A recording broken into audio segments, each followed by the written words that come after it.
네, 얼른 이제 오늘 시장 이야기 한번 나눠보도록 하겠습니다. 자, 오늘은 우리 박병창 이사님 휴가고요. 장우진 작가님이 함께하시겠습니다. 네, 어서 오세요. 반갑습니다. 반갑습니다. 네.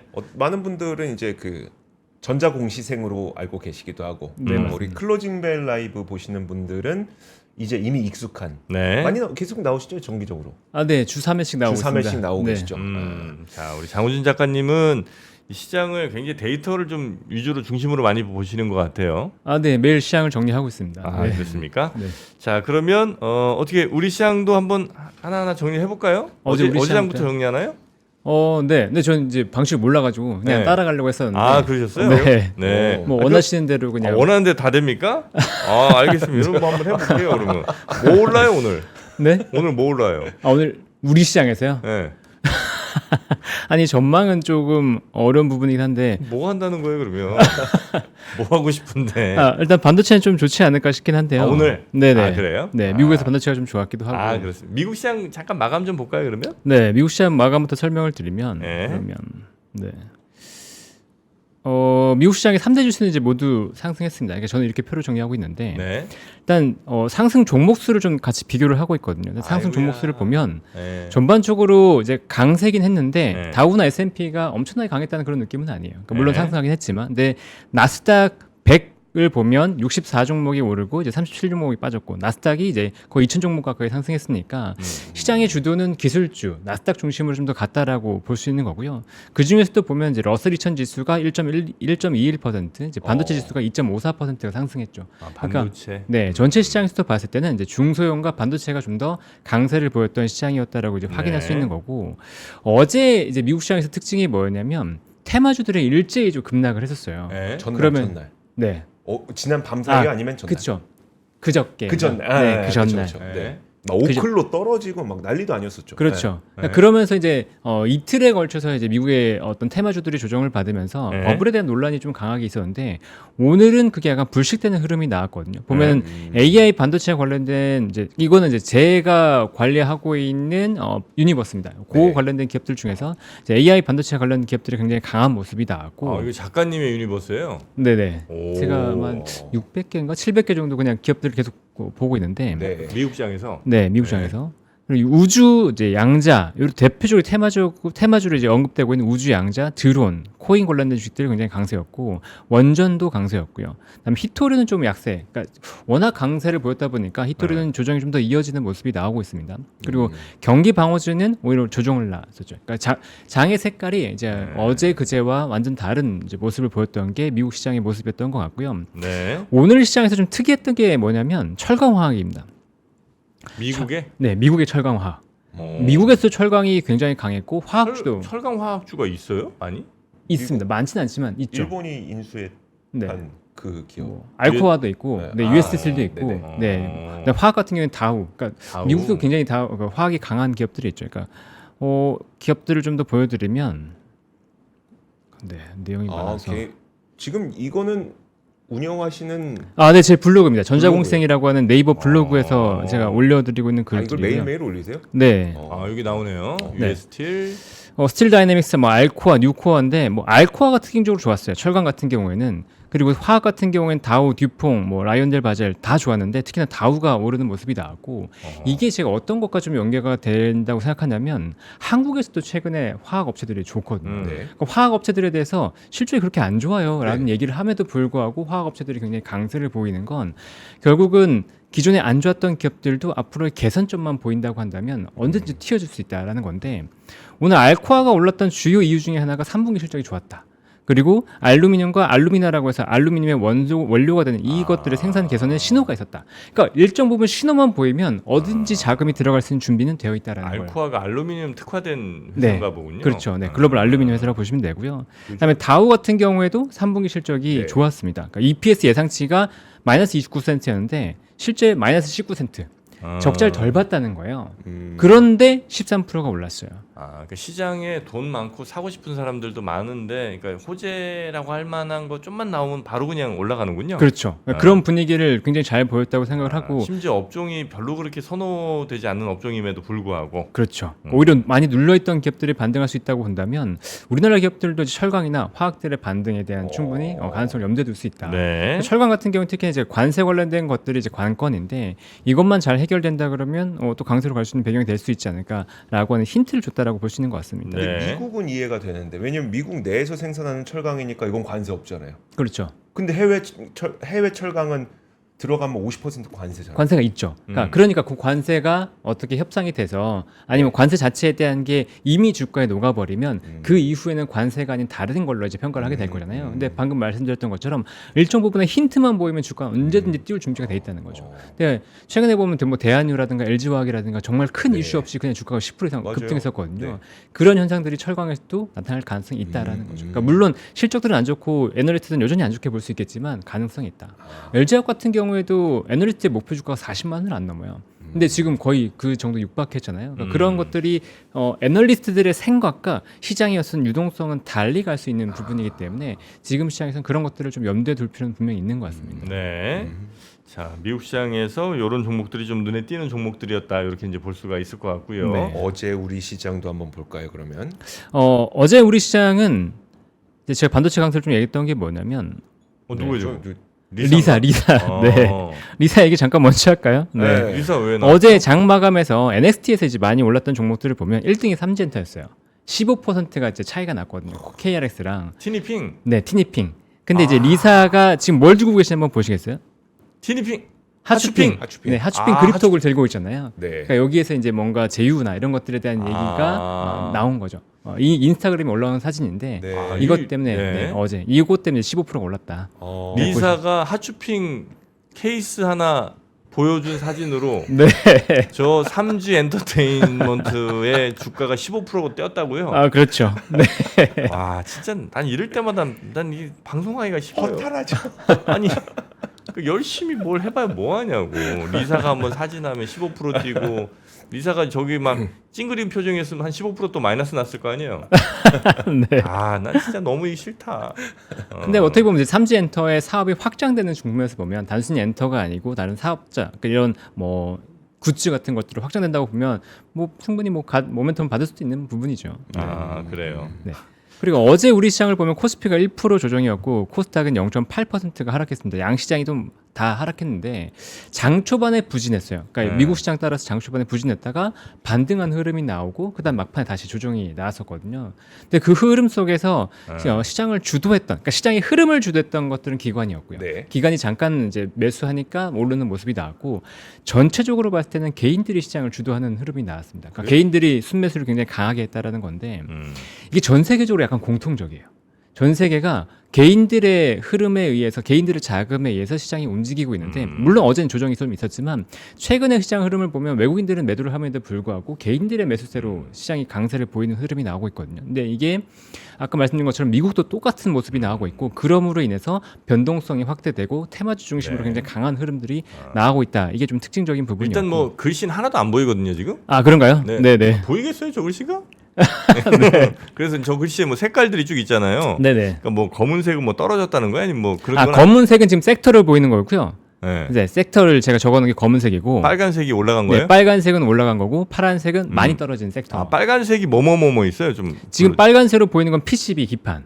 PCB 기판 네, 그리고 피팅 밸브, 네. 전력 설비, 네. 건설 기계, 건설 기계, 네, 그다음에 카메라 쪽. 카메라. 네, 이렇게 보이고 카메라는 그냥 제형 솔루텍이라는 개별 기업의 이슈가 좀 있었던 것 같고요. 그래. 거기 또 뭐 누가 이렇게 카메라 저 제니가 하나 들고 사신 거예요? 아니요, 그러진 않습니다. 네. 재료가 좀 있었고요. 네. 떨어진 쪽은 어디예요? 자동차. 자동차. 그다음에 2차 전지 쪽이 많이 빠졌고요. 2차 그다음에 전지, 코인 자동차. 쪽도 안 좋았고. 코인 쪽. 네, 그다음에 한전 같은 그러니까 뭐 발전 쪽도 좀 안 좋았고. 그다음에 AI 반도체 쪽 전반적으로 좀 안 좋은 모습이 나왔습니다. 네. 그다음에 어제 그러니까 그저께 미국에서 양자 컴퓨팅이 좋아서 양자 컴퓨팅이 좋았던 건 아니었고 구글의 윌로우 칩에 대한 기대감이 붙으면서 미국의 양자 업체들은 다 빠졌거든요. 근데 우리나라는 오히려 그 윌로우에 대한 기대감으로 양자 관련된 주식들이 어제 강세를 보였습니다. 네. 그런 좀 특징이 있었고 전력 설비가 올랐는데 전력 설비 쪽에서 보면 HD 현대일렉트릭과 LS 일렉트릭이 실적을 발표했는데 네. 이 실적 발표에서 컨콜량이 굉장히 좋았어요. 네. 지금 수주도 좋고 앞으로 실적도 더 좋을 거야라는 얘기들이 나오면서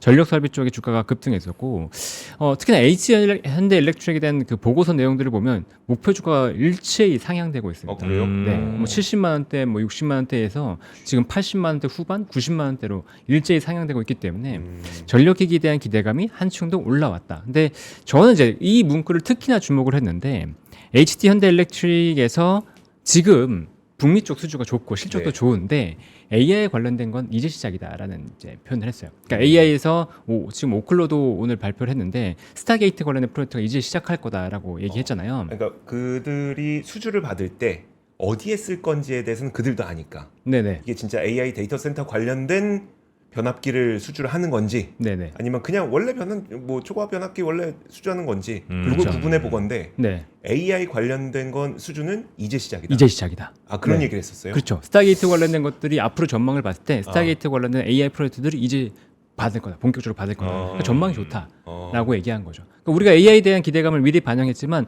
그 관련된 수주들은 앞으로도 본격적으로 나올 수 있고 지금 실적도 이미 좋고 앞으로 수주 기반의 실적도 좋은데 추가 네. 수주가 더해진다면 더 좋을 거다라고 전망을 한 거죠. 좋습니다.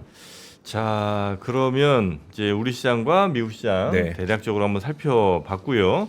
우리 시장에서 혹시 오늘 좀 주의 있게 살펴봐야 될 뭐 이슈라든지 아니면 좀 포인트들 같은 거 혹시 짚어주실 게 있을까요? 우리 시장에서요. 네. 미국 시장 아니고. 네. 미국 시장에서 짚어주셔도 됩니다. 네.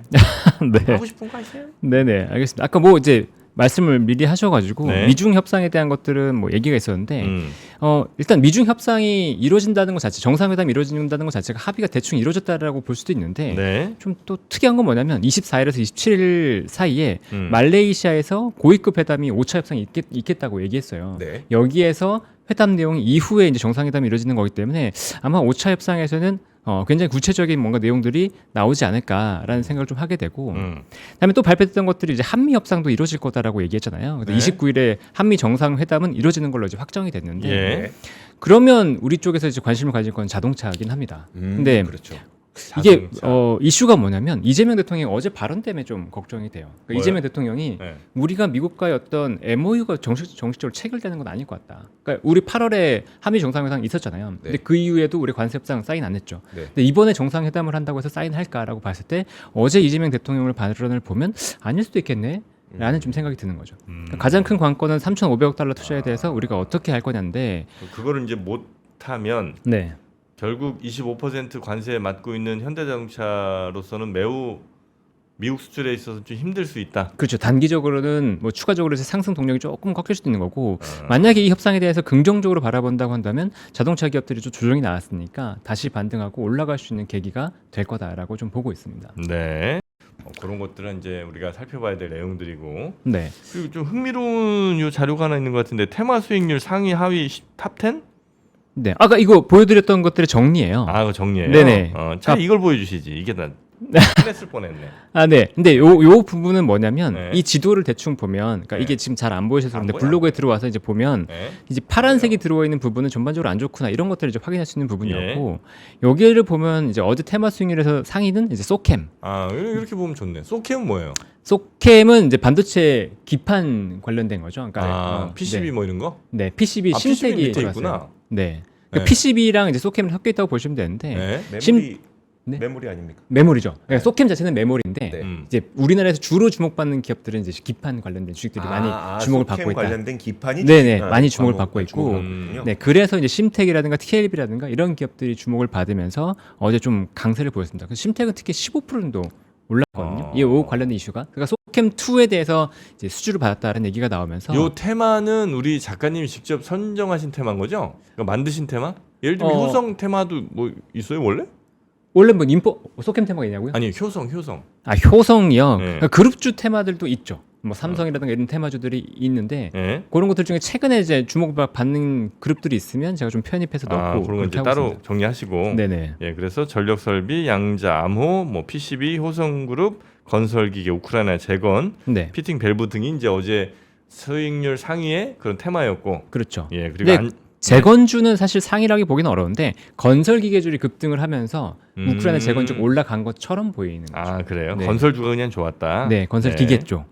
그리고 테마 수익률 하위를 보면 네카오, 그리고 배터리 쪽이 대부분이 안 좋아요. 폐배터리, 네. 분리막, 의료 AI, 완성차, 챗GPT, 가상화폐, 그다음에 카카오 스테이블 코인 등등이 어제는 좀 안 좋았던 네, 하루로 이렇게 정리가 좀 테마별로 보면 할 수 있겠다. 그렇죠. 네. 수급도 같이 보시면 네. 이제 오른쪽에 보면 이제 수급도 나와 있는데 이 테마주에 대한 수급의 강도 같은 것들을 같이 확인할 수 있거든요. 근데 상승 강도를 봤을 때 PCB 쪽은 그래도 수급이 좀 있었지만 나머지 테마들은 기관 외국인의 수급으로 좀 진행된 건 아니었다라는 걸 확인할 수 있고 네. 하락 주도주 같은 경우에는 기관 외국인들이 굉장히 강하게 팔았다. 특히나 이제 챗GPT라든가 가상화폐 쪽은 좀 시간 자금이 이탈하는 모습이 좀 나타나고 있죠. 그러니까 이게 네카오에서 이탈하는 그 영향이 굉장히 큰 것 같습니다. 네카오에서 요즘에 개인들이 누가 이탈하고 있다고요? 외인들 여기 뭐 외인들이? 기관과 외국인을 아. 스매스니까 네, 기관과 외국인들이 좀 이탈하고 있죠. 그래서 최근에 그 네이버, 카카오 주가가 좀 안 좋았을 거예요. 그러니까 코인이 일단 무너졌기 때문에 네. 네, 코인 무너진 것들의 영향이 좀 있었던 것 같습니다. 코인 무너지는 거에 카카오가 더 영향 많이 받겠군요. 지금은 네이버가 더 많이 받죠. 왜냐하면 그래요? 두나무의 네. 합병 네. 이슈가 있기 때문에. 합병 이슈 네. 때문에. 네. 아 그렇겠네. 아 직접적으로 영향을 받겠군요. 네, 그렇습니다. 아 그러네. 그래서 이제 코인 관련해서 안 좋을 때는 네카오도 좀 힘들어지는 그런 상황이고. 지금 그런 분위기 같은데요. 네. 그 코인이 근데 많이 무너지진 않았잖아요. 아닌가? 많이 무너지진 않았죠. 이게 비트코인 같은 경우에는 별로 안 빠졌는데 네. 알트코인은 알트코인, 굉장히 많이 아, 물었어요. 그거 빠졌어요? 그러네. 네, 아, 어제는 그래요? 아니고, 그러니까 그저께 기준으로 해서 우리 시장에 영향을 줬으니까 음. 그저께 기준으로 굉장히 조금 안 좋은 흐름이 나왔고 이 코인이 빠졌던 이슈 중에 하나가 윌로우가 있었어요. 그러니까 양자칩. 네. 이 양자칩이 그러니까 코인의 암호를 해독했다. 암호화폐를 해독할 수 있다라는 네. 얘기가 나오면서 이제 코인 시장이 조정이 나는데 어제는 바로 또 코인이 반등이 나왔거든요. 그 이슈 중에 하나가 미국에서 코인 관련된 법안이 조만간 이제 또 될 거다. 지금 셔다운 때문에 의회가 멈춰 있는데 양당에서 같이 코인 관련된 법안을 논의하고 있기 때문에 코인 관련된 규정이 확정된다는 건 이게 규제가 아니고 어떻게 그 전통 시장으로 들어온다는 거기 때문에 제도화된다는 측면에서 코인 시장에서 좀 긍정적으로 바라보는 측면이 있습니다. 네. 네. 그리고 이게 제가 이제 유동성에 대한 얘기들을 조금 더 하고 싶은데 예.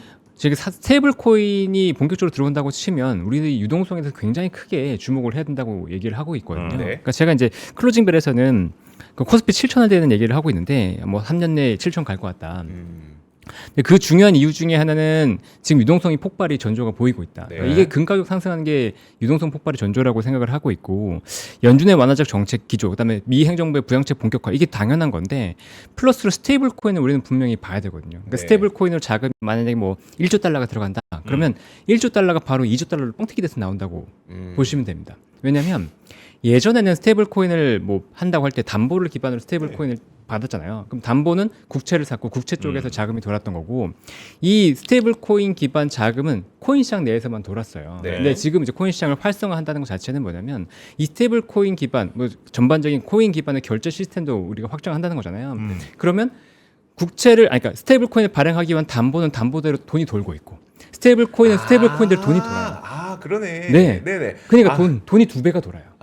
스테이블 코인을 발행하는 만큼 국채를 갖고 있어라고 했지만 네. 그 국채를 산 만큼 유동성이 돌죠. 돈 거고 네. 그 유동성을 이용해서 코인을 발행했기 때문에 두 배가 된다. 그렇죠. 근데 그 코인이 예전에는 아하. 코인 시장만 놀았기 때문에 유동성을 치지 않고 네, 초과 네. 유동성을 흡수한 역할을 했었는데 이제는 그걸 기반으로 결제라 이런 것들을 확장이 되면 그게 두 배가 된다는 거죠. 그리고 최근 코인 가지고 주식이나 부동산까지 살 수 있게끔 한다고 하잖아요. 네. 그러니까 그 유동성이 치는 것들이 굉장히 속도가 빨라질 겁니다. 그러니까 거기서 대비를 하고 있어야 될 거죠. 네네. 그러면 뭐 화폐 가치는 훨씬 더 훼손이 많이 되겠네요. 굉장히 많이 되겠죠. 아. 네. 그래서 저는 이제 비트코인에 대해서 무조건 사야 된다라고 얘기하는 편이고요. 그 시점이 언제쯤으로 보세요? 저는 이 불확실성이 좀 해소되고 가는 측면이 이제 내년 초 정도가 본격적으로 될 거다. 12월, 1월부터라고 보고 있는데 트럼프 입장에서는 지금 뭐 11월까지는 네. 시장을 크게 올릴 경제를 크게 부양할 의지가 사실 없다고 보고 있거든요. 왜냐하면 YOY로 데이터를 좋게 만들어내는 중간 선거가 좋으니까 네. 이게 부양책들은 11월부터 본격적으로 나올 거다. 내년 11월에 중간 선거 있습니다. 그렇죠. 네. 그래서 그때 너무 좋은 부양책이 본격적으로 나오는 뭐 12월 그리고 코인 관련된 정책들이 나오는 그 시기부터는 정말 유동성들이 폭발적으로 치기 시작할 거다라고 생각을 하고 있습니다. 그럼 이제 유동성이 이렇게 폭발한다는 거는 결국 물가도 엄청 뛸 거 아니에요. 근데 재밌는 게 뭐냐면 네. 이게 CPI에 보면 물가 지수인데 이 물가 지수에 자산은 포함이 안 돼 있잖아요. 네. 원래는 주택이나 이런 것들이 포함이 되는데 자산 가격은 치는데도 불구하고 과거에 보면은 물가를 굉장히 안정적으로 잡았었거든요. 그러니까 미중 관세 협상이나 이런 것들을 통해서 일단 관세는 영향은 이미 올해 받았는데 네. 내년에 이제 YOY로 보는 거니까 올해 기저 대비해서 보는 거잖아요. 네. 요것만 잡으면 된다고 생각을 하는 거죠. 요것만 그러니까 이런 생활 물가만 잡혀 있는 상태에서 자산 가격이 뛰면 네. 그러면 물가는 안정된 상태에서 골디락스라는 얘기가 나오거든요. 네. 그러니까 그런 것들을 만들려고 트럼프는 준비를 많이 하고 있는 것 같아요. 그래요. 네. 근데 자산 가격과 이게 우리가 생활 물가 같은 게 따로 가는 것도 충분히 가능하긴 해요. 최근에 뭐 과거 몇십 년 동안 그게 유지가 됐었죠. 그래요. 네, 그러니까 우리 S&P나 이런 것들을 지수 올라가는 것과 CPI 추이를 보면 차이가 굉장히 많이 나거든요. 압구정 아파트 가격 오른다고 뭐 우리 물가가 오르는 건 아니니까. 그렇죠. 그러니까 정부가 그리고 또 뭐 라면 가격이나 이런 것들은 통제를 해버리니까 네. 그런 물가는 통제가 어느 정도는 가능한데 네. 하지만 자산 가격 상승은 용인하는 거죠. 네, 일부러. 그럼 이제 경제는 매우 좋은 것처럼 또 보일 수도 있고. 그렇죠. 네. 네. 근데 저는 이것도 좀 궁금한데 예. 최근에 이거 뭐죠?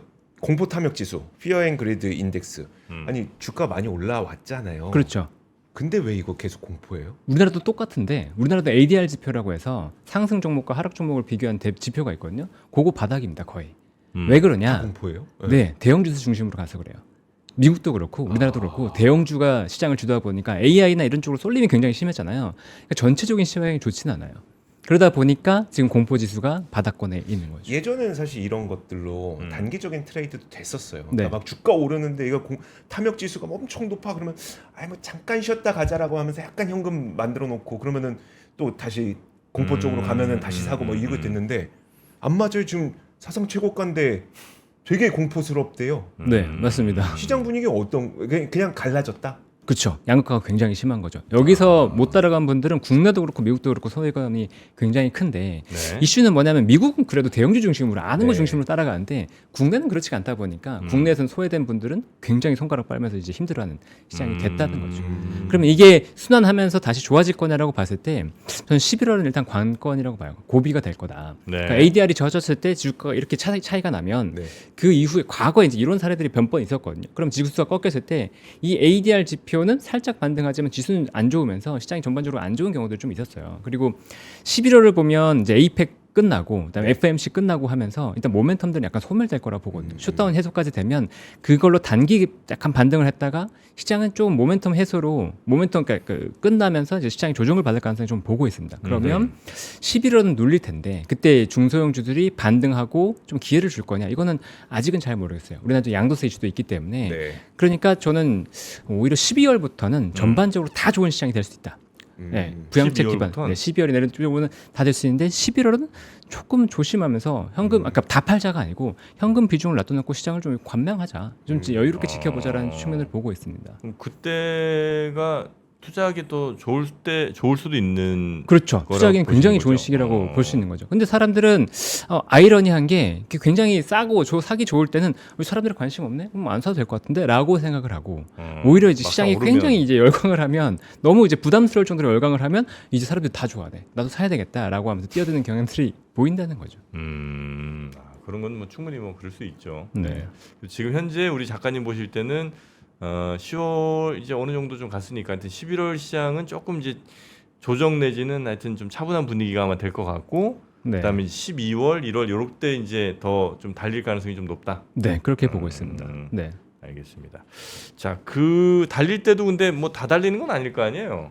좀 뭐 반도체라든지 반도체는 여전히 다들 좋게 보시는 거 같고. 그렇죠. 근데 지금 돌았던 과정들을 보면 이제 AI로 인해서 원래 진짜 시장이 그렇게 좋지 않고 경제가 그렇게 좋지 않음에도 불구하고 AI로 인해서 생산성이 좋아졌고 AI 때문에 시장이 전반적으로 좋다라는 인식들이 있으니까 AI 중심으로 달렸단 말이에요. 근데 그럼 내년은 어떻게 될 거냐라고 물어보면 제가 이제 코스피 7천에 대해서 얘기했을 때 우리나라 시장이 좋을 게 없어라는 얘기들을 굉장히 많이 하신단 말이에요. 근데 저는 반대로 이렇게 생각하는 거죠. 유동성이 풀렸을 때 유동성이 풀리면 경기가 안 좋아질까? 경기가 좋아지면 우리나라의 수출 산업이 안 좋아질까라고 봤을 때 그렇지 않다고 생각을 해요. 이게 지금 뭐 2020년을 한번 생각해 보면 그때 경기 안 좋았거든요. 근데 돈이 풀리면서 우리나라 기업들이 병목 현상을 딱 겪으면서 순식간에 코스피가 급등하는 모습이 네. 나섰잖아요. 근데 그때 정말 다 좋았어요. 코스피, 코스닥 다 모든 기업들 대부분 기업들이 다 좋았는데 그런 모습들이 나타날 가능성이 있다. 그러니까 시장에 너무 누구도 예측할 수 없고 어떤 산업이 어떻게 좋아질지 모르지만 저는 그 숫자들이 좋아질 가능성이 굉장히 크다. 그게 우리나라도 그렇잖아요. 우리나라도 이재명 대통령의 본격적인 부양책, AI에 대한 투자 이런 것들이 올해 말 내년부터 본격화가 된단 말이에요. 네. 미국도 부양책 들어오죠. 그리고 미중 합의 끝나고 나면 중국도 부양책 들어갈 거란 말이에요. 그러면 이렇게 전 세계적으로 부양책 쓰면서 돈 풀기 시작했을 때 과연 우리나라 경제, 우리나라 수출 기업들의 실적이 안 좋을까라고 본다면 저는 그게 오히려 퀘스천 마크라고 보고 있으니까 거의 다 좋을 것 같습니다. 진짜로. 네. 금 같은 경우도 계속 상승 가능성이 높겠네요. 만약에 달러가 이렇게 하락해 버리면. 근데 이제 금이 우상향한다는 것 자체는 저는 이제 의견은 없긴 한데 금과 비트코인의 관계를 보면 좀 재밌는 모습이 나요. 비트코인과 금 둘 다 이제 해칭에 대한 개념으로 얘기를 하고 있잖아요. 그러니까 인플레이션 해칭에 대한 얘기를 하고 있는데 그러니까 비트코인이 인플레이션 때문에 달릴 때 예를 들면 2020년 이럴 때 금 별로 안 달렸거든요. 금 가격이 별로 오르지 않았어요. 근데 그럼 지금은 이제 금 가격이 많이 오르잖아요. 그 두 개의 차이를 보면 정치적 불확실성이 커지면 금에 대한 수요가 늘어납니다. 네. 그리고 인플레이션 자체에 대한 해칭을 한다면 그 비트코인 쪽으로 많이 가요. 그래요. 그러니까 2020년대 보면 양쪽 하나 시작했잖아요. 네. 그냥 비트코인 달리기 시작했던 거고 그때 금은 생각보다 안 달렸단 말이죠. 근데 지금 보면은 뭐 미중 갈등이라든가 이런 것들, 그다음에 뭐 인도나 뭐 그 중국에서 보면 그 내부에서 규제, 그러니까 네. 자금 같은 거 규제하면서 금에 대한 수요가 늘어나고 이런 것들에 대한 이슈가 추가적으로 이렇게 금에 대한 수요를 불러일으켰다고 보고 있는데 이게 유동성을 치면서 인플레이션을 만들면 비트코인 쪽으로 자금이 다시 이동할 가능성이 저는 크다고 보고 있어요. 그래서 지금 비트코인이 눌렸다가 내년에 유동성을 치는 인플레이션 해칭의 시기로 가면 금보다는 오히려 그러니까 이 비트코인을 보고 있는 거죠. 그러니까 정치적 불확실성은 저는 상당 부분 해결될 거라 보고 있거든요. 그러니까 일단 가자 쪽 네. 해결되고 있고 이란 쪽도 지금 많이 완화가 됐고 그리고 미중 갈등 지금 봉합 국면에 지금 들어가는 것 같고 러시아 우크라이나까지 해결되고 나면 정치적 불확실성은 굉장히 많이 해소가 되겠죠. 네. 셧다운까지도 풀리면 그러면 이제 금에 대한 수요는 생각보다는 조금 줄고 그때는 네 그러면 이제는 이제 비트코인 시대가 될 수도 있다고 보고 있습니다. 네. 저는 저기 양자도 얘기 좀 해주세요. 양자 양자. 컴퓨팅. 네. 왜냐하면 미국이 요즘에 이제 전략적으로 키우려고 하는 산업들이 딱 보이잖아요. 히토류, 그러니까 MP 머티리얼즈 우리가 지분 살게. 그리고 우리가 사줄 테니까 니네 만들어. 근데 양자도 지금 뭐 이거 지분을 사내만의 이야기가 좀 나오고 있더라고요. 그렇죠. 근데 어제 월스트리트 저널에서 이제 보고를 했어요. 그 언론 보도를 했는데 기업이, 그러니까 정부가 뭐 인텔이나 이런 것처럼 지분 투자할 수 있다, 지분 투자할 것 같다라고 했었는데 상무부에서 공식적으로 부정했습니다. 부정. 네, 우리가 지분 투자를 하는 일은 없다. 근데 모르겠어요. 지분 투자는 아니라고 하더라도 정부에서 어떤 지원 같은 것들은 가능하기 때문에 양자 컴퓨터 관련된 기업들은 전 좋게 보는데 궁극적으로 보면 저는 항상 이런 얘기를 드려요.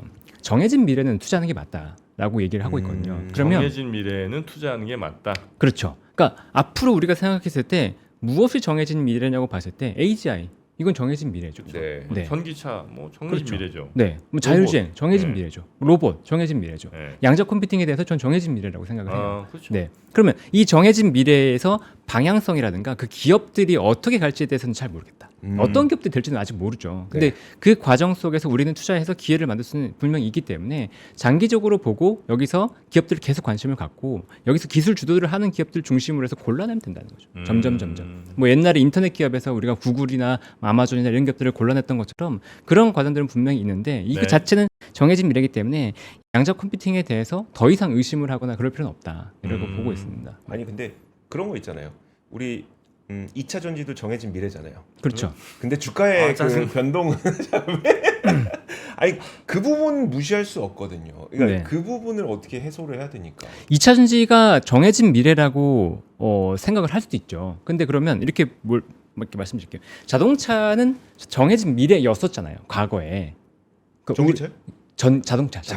네, 네, 뭐한 네. 30년대, 40년대 생각해 보면 네. 자동차는 정해진 미래였고 네. 정해진 미래가 현실화됐잖아요. 네. 그러면 이 자동차에 대한 밸류는 미래가 됐을 때 지금 우리가 몇 배를 받고 있냐라고 본다면 PER 뭐 6배, 네. 5배 이렇게 네. 받고 있잖아요. 그러면 2차 전지에 대해서 지금 평가하고 있는 건 미래 기준으로 PER을 뭐 30배, 40배 이렇게 때렸단 말이죠. 그러면 정해진 미래라고 했는데 그 미래를 너무 선반영해서 그리고 또 과도평가했다고 한다면 그거에 대한 조정은 분명히 있을 수 있는 거였고 네. 그게 내려왔잖아요. 그리고 2차 전지에 대한 걱정이 추가적으로 있는 건 뭐냐면 아까도 얘기 드렸지만 정해진 미래, 산업이 정해진 미래로 성장하는 건 오케이인데 그 과정에서 어떤 기업들이 어떻게 주도하면서 갈지는 모른다는 거죠. 네. 역학관계는 변화할 수 있는 건데 지금 현재 상황에서 봤을 때 중국 업체들이 좀 더 우위에 있는 것 같은데 라고 하는 평가가 이제 들어왔잖아요. 네. 그러니까 그것 때문에 그럼 우리나라 기업들이 좀 처지는 게 아니야? 그리고 최근에 보면 LFP가 관건을 네, 네, 받고 그렇죠. 있죠. 그러니까 ESS 중심도 그렇고 전기차도 이 LFP로 간다거나 아니면 소디움 배터리를 간다거나라고 했을 때 그러면 2차 전지는 정해진 미래인데 우리나라 기업들이 정해진 미래에 포함될 수 있냐는 퀘스천 마크가 좀 붙어버린 거죠. 네. 네, 그럼 밸류에이션이 떨어질 수밖에 없는 거고. 네. 근데 지금부터는 이 기업들이 증명을 해가면서 실적을 만들어 간다고 한다면 그 정해진 미래에 맞게 합당하게 밸류를 받으면서 올라갈 수 있겠죠. 물론 이제 그 정해진 미래에서도 야 양자 지금 뭐 퍼 300 이거 괜찮나 이제 이런 거에 대한 판단은 이제 본인들이 이제 하시는 그렇죠. 거겠습니다만 네. 어쨌든 그런 정해져 있는 미래 산업에 투자하는 것은 뭐 저는 뭐 그거는 이견이 있을 수는 없다. 그렇죠. 네. 뭐 ETF나 ETF 같은 데 투자해서 네. 뭐 좀 많이 빠지면 좀 줄였다. 많이 오르면 줄였다가 뭐 많이 빠지면 또 늘렸다가 이런 식으로 트레이딩 하기에는 이런 정해진 미래 관련된 섹터는 굉장히 좋죠. 알겠습니다. 자, 오늘 우리 장우진 작가님과 함께 장우진 작가님이 이제 정말 정리를 굉장히 매일매일 같이 하시니까 아주 그 디테일한 정리들 오늘 대단히 감사하고 앞으로도 저희가 좀 참고 많이 하도록 하고요. 요 블로그가 이름이 뭐라고요? 전자공시생 블로그입니다. 전자공시생. 네, 이 블로그에서 오늘 그 자료 함께 소개를 좀 해주셨고. 전자공시생. 공시생. 네, 전자공시. 자, 우리 장호진 작가님과 함께 했고요. 오늘 저희 박병창 이사께서 이제 휴가를 좀 가셔서 네. 함께 해주셨는데 11월 9일일 겁니다. 네. 네. 일요일에 박병창 이사님 또 윤센 윤지호 평론가님이 출동을 하죠. 투자자분들과 함께 투자에 관련한 우리 시장에 관련한 얘기를 아주 그냥 내밀한 이야기까지 다 같이 네. 오프라인으로 나누실 3프로 멤버십 특별 세미나가 11월 9일에 있습니다. 누구나 참여할 수 있는 게 아니라 3프로 멤버십이어야 참여를 할 수 있는 거죠. 네, 그래서 3프로 멤버십 회원 되시면 바로 신청하실 수가 있고요. 저희 채팅창 링크 혹은 영상 아래 그 고정 링크를 참고하시면 어떻게 참여하실 수 있는지 방법들이 쭉 나와 있으니까요. 그거 참고하시면 되겠습니다. 자, 많이들 참여 부탁드리겠고요. 자, 장우진 작가님은 오늘 여기서 보내드리고 다음에 또 뵙도록 하겠습니다. 오늘 대단히 고맙습니다. 네, 감사합니다. 아침 일찍 고생 많으셨어요. 네. 1만 명이 넘는 어른들이 위스덤 칼리지를 통해 삶의 방향을 바꾸고 있습니다. 위스덤 칼리지가 한 일은 단 하나. 국내외를 가리지 않고 각 분야 최고의 지성들을 한자리에 모으는 일이었죠. 그리고 지금 위스덤 칼리지 2026학년도가 더욱 강력하고 압도적인 글로벌 연사진으로 돌아왔습니다. 전 세계 3천만 부를 돌파한 신화적 베스트셀러 작가 베르나르 베르베르, 정의란 무엇인가의 저자이자 하버드대 정치학과 교수 마이클 샌델, 그리고 각 분야를 대표하는 국내외 최고의 지성 17명이 함께합니다. 여기에 교보문고 전자책 12개월 이용권, 3% GIN 멤버십 1개월, 3% 주식투자 멤버십 1개월까지 입학 등록만 해도 30만 원 상당의 혜택이 마구 쏟아집니다. 2025년을 가장 현명하게 마무리하고 2026년을 그 누구보다 완벽하게 시작하는 방법. 지금 최저 등록금으로 최대 혜택을 누리며 위스덤 칼리지를 시작하시죠. 자세한 내용은 영상 아래 링크에서 확인하실 수 있습니다.